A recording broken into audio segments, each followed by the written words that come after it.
اچھا بیٹے، توجہ کی تعریف ہم نے دیکھ لی۔ یہاں ہم توجہ کے مثبت اور منفی پہلو کی بات کر رہے تھے کہ توجہ کے دو پہلو ہیں، مثبت اور منفی۔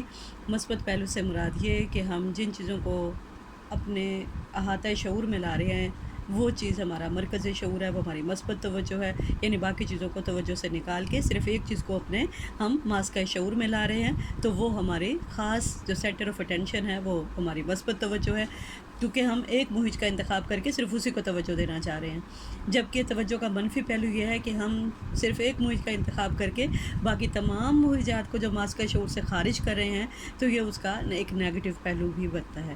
تو اب ہم کر رہے ہیں توجہ کے عوامل، یعنی فیکٹرز انفلوئنسنگ اٹینشن، یعنی توجہ متعین کرنے والے عوامل، یعنی وہ عوامل جو فرد کو کسی شے، واقعہ یا صورتحال کی طرف توجہ منتقل کرنے پر مجبور کر دیں، ان کو ہم توجہ کے عوامل کہتے ہیں۔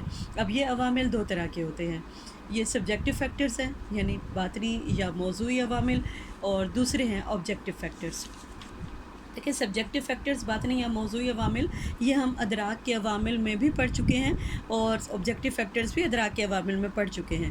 یہ سارے وہی فیکٹرز ہیں جو ہم وہاں پڑھ چکے ہیں، لیکن وہاں ہم نے ان کو ادراک کے حوالے سے پڑھا تھا، یہاں ہم ان کو توجہ کے حوالے سے پڑھیں گے۔ فیکٹرز سیم ہی رہیں گے، کیونکہ ادراک بھی توجہ کا، یعنی توجہ کی جو ہے توجہ جو ہے وہ ادراک کا ایک پہلو ہے، تو توجہ ہمیں ادراک کی طرف لے کر جاتی ہے، تو پہلو جو ہے اس کے، یعنی اس کے یہ فیکٹر سیم ہی رہیں گے۔ تو اب ہم سبجیکٹو فیکٹرز یعنی باطنی یا موضوعی عوامل کریں گے۔ باطنی یا موضوعی عوامل کا تعلق فرد کی ذات سے ہوتا ہے، اور یہ عوامل ہمارے ارادی توجہ پہ کام کرتے ہیں۔ اب ہم دیکھتے ہیں کہ یہ کون کون سے عوامل ہیں۔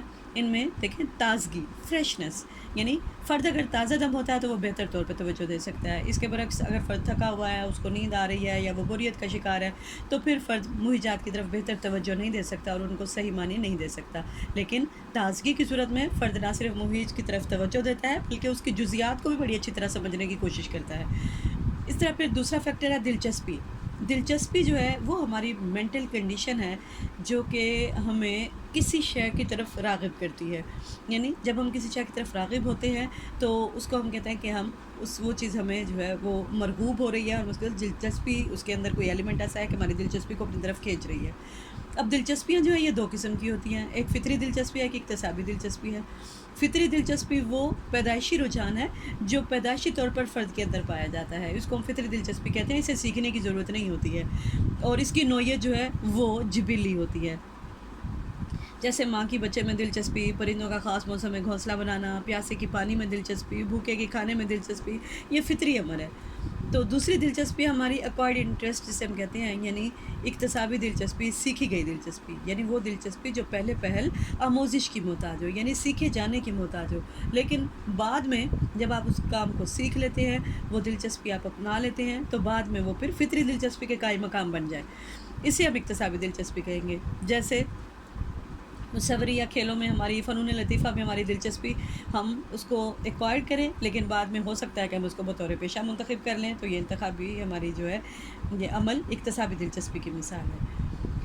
تیسرا فیکٹر ہے ہمارا موٹیویشن، تحریک۔ تحریک سے مراد ہوتا ہے حرکت دینا، موٹیویٹ کرنا، یعنی تحریک بھی دو قسم کی ہے، جیسے دلچسپی دو قسم کی ہے، ایک تحریک بھی انٹرنسک اور ایکسٹرنسک ہے، یعنی ایک تحریک ہماری اندرونی ہے جو کہ ہماری بیسک نیڈز کے لیے ہم موٹیویٹ ہوتے ہیں، ایک خارجی مہجات ہیں جو کہ ہمیں موٹیویٹ کرتے ہیں، ہم جو ہے وہ کوئی چیز حاصل کرنے کے لیے خارجی طور پر ان اشیاء کا استعمال کرتے ہیں اور ان کی طرف بڑھتے ہیں۔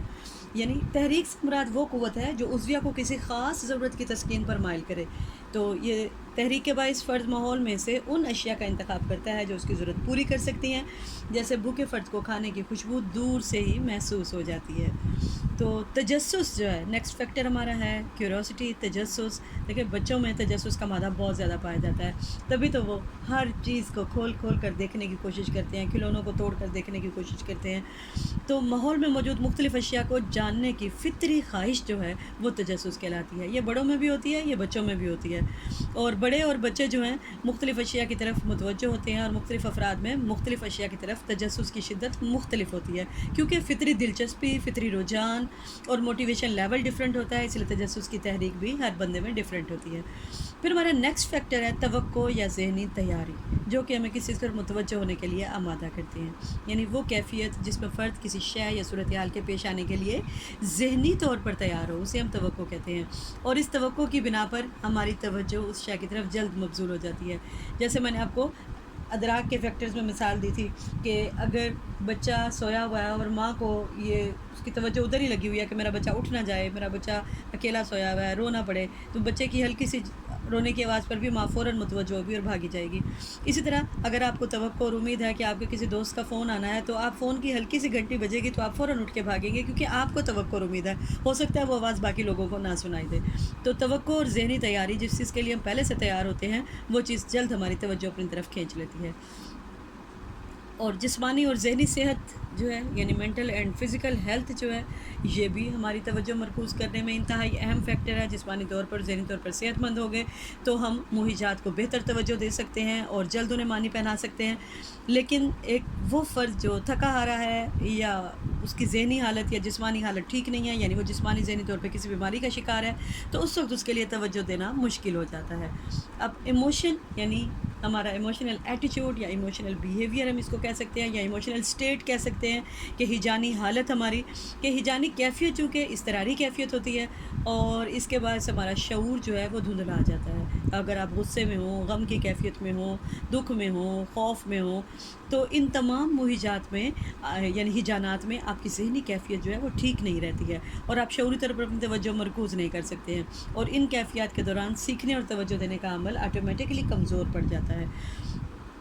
نیکسٹ ہمارا ہے ایٹیٹیوڈ، یعنی ایٹیٹیوڈ فرد کا مخصوص انداز فکر اور عمل جو ہے، یہ ہمارا رویہ کہلاتا ہے۔ رویہ مثبت بھی ہوتا ہے، منفی بھی ہوتا ہے، اور اگر فرد کا رویہ کسی شے کے بارے میں مثبت ہے تو وہ چیز اور اس کے متعلقہ عوامل اس کی توجہ میں جلد آ جائیں گے۔ اس کے برعکس اگر فرد کا رویہ کچھ اشیاء کی طرف منفی ہے تو وہ ان اشیاء کی طرف توجہ دینے سے گریز کرے گا، یعنی ان اشیاء کو نظر انداز کرے گا۔ اب ہم دیکھتے ہیں توجہ کے جو ہیں وہ آبجیکٹیو فیکٹرز ہیں۔